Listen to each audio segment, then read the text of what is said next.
And you respond with your animal instinctual self. Fight or flight. That's an example of what is sort of hardwired into your animal brain, okay? So next up, we have the egoic self.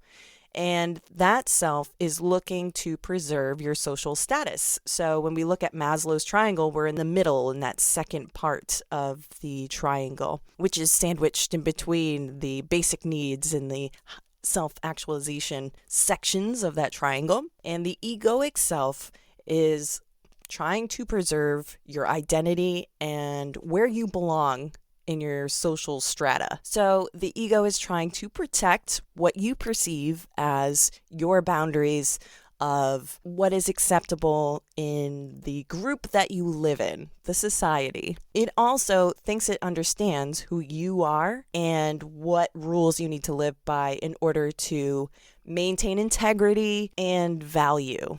Really, that's the big key, your value. And ego is trying to preserve that.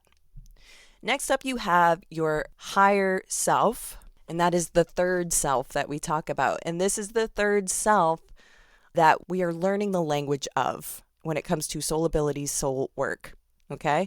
So this portion of decision-making, this entity, I don't really think of it separate from me. I think it's a part of me. This component is looking to preserve your spiritual path, your boundlessness, absolute happiness.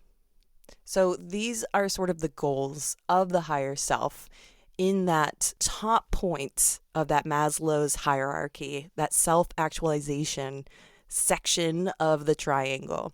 That's where the higher self is, and that's where you have to work through that basic needs to the identity, the social strata, up to you. Who are you? What's the point of doing what you do and why you do it? That's what the higher self wants to do. It's giving you purpose. It wants to lead you to your purpose. And sometimes it takes tearing apart what's come before for you to lead up to that self-actualization place. Sometimes you kind of got to tear apart what's got you there, which is your identity, sometimes your basic needs place. Okay, so we've set it up. We got our three selves. We got our animal instinctual self, our monkey brain. We've got our egoic self, and we've got our higher self. All right, so let's dive in to ego. What is ego?